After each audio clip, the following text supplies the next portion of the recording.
Good morning, dear students. So, in the previous session, I have explained you how the circulation takes place in the fishes. Now, let us discuss about the animals which have three-chambered heart. So, some of the animals which have three-chambered heart are reptiles and amphibians. So, when I talk about these animals, they have three-chambered heart. So, amphibians and reptiles have three-chambered heart, except crocodile which has four-chambered heart. Okay. So this three-chambered heart is classified as two auricles or atrium and one ventricle. So under amphibians, so we can see the double circulation which is taking place. I mean, the blood enters to the heart twice in one cycle. Hence it is called as double circulation. I repeat, the blood enters to the heart two times, that is twice in one cycle. It is called as double circulation. Now, let me explain you what exactly happens under the circulation in amphibians and reptiles. So, in the case of amphibians and reptiles, as I told you, double circulation take place. So now I'll be giving you an idea of the mechanism of circulation.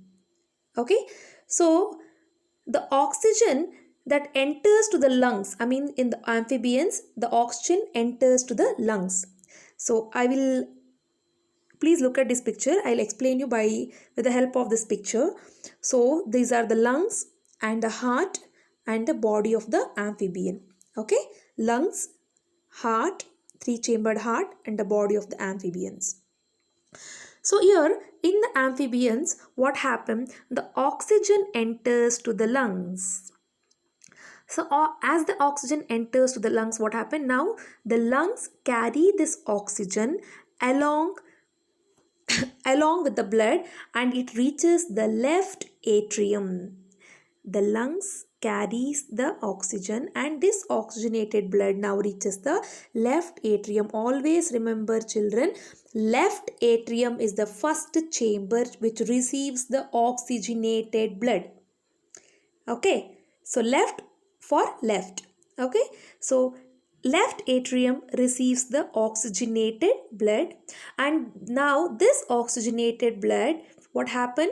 From the left atrium it moves to the ventricle. Here there is no chambers in ventricle, right? So the oxygenated blood now directly reaches to the ventricle. Now from the ventricle what happened? The oxygenated blood reaches to the different parts of the body.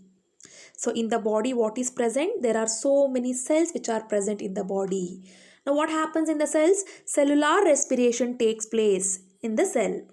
As a result, what is being released? You all know that as a result of cellular respiration, the carbon dioxide is released.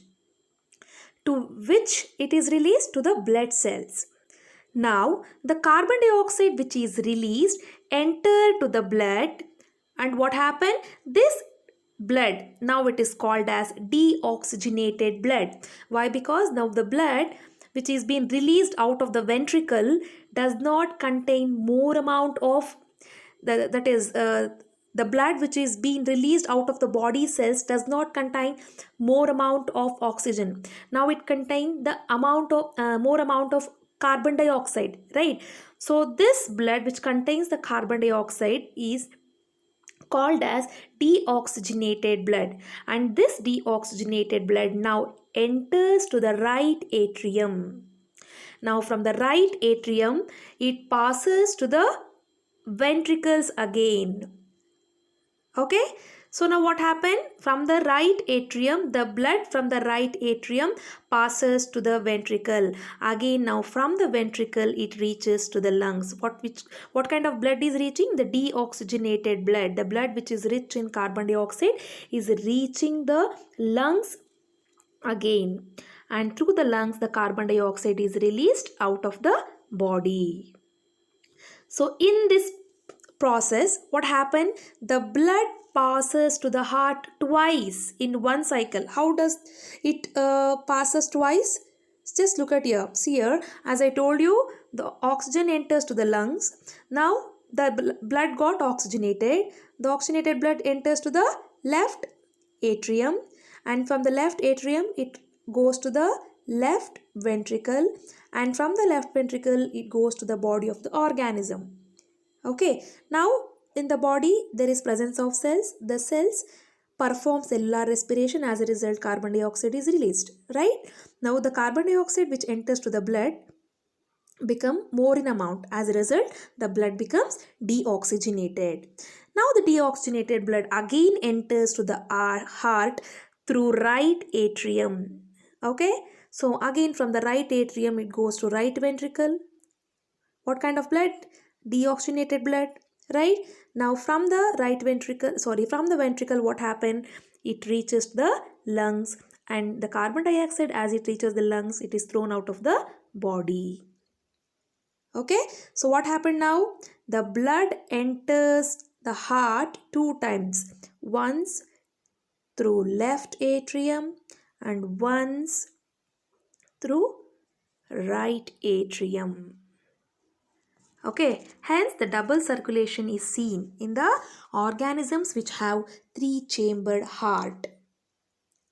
Okay, so you may have a doubt which blood is oxygenated and which is deoxygenated now. It is very easy. Now, oxygenated blood means which is rich in oxygen, and deoxygenated blood means which is rich in carbon dioxide. Okay, and to identify if it is reddish in color, it is oxygenated. If it is bluish in color, it is deoxygenated. You may also observe the mixing of the blood here in the ventricle, because the ventricle is not having chambers, right? Both oxygenated and deoxygenated blood is entering to this ventricle, right? So here what happened? The oxygenated and deoxygenated blood get mixed in the ventricle. Okay, hope you understood. So remember, the blood from the lungs always enters to the left side of the auricle. Understand? Now what is the advantage of 3-chambered heart? You know, the 3-chambered heart help in segregating the oxygenated and deoxygenated blood in the auricles, that is in the atrium. This is the atrium, right? It helps in separating the blood in the atrium region. But it comes to the ventricle, it get mixed. When it comes to the ventricle, it get mixed. So this kind of animals usually have low energy needs. I mean, the animals which have 3-chambered heart have low energy needs, and their body temperature depends on the temperature in the environment they are living. Understand? So they have low energy needs, and their body temperature depend on the temperature of the environment where they are living. Okay, you have any doubts related to this? Once again, please go through this video. Thank you.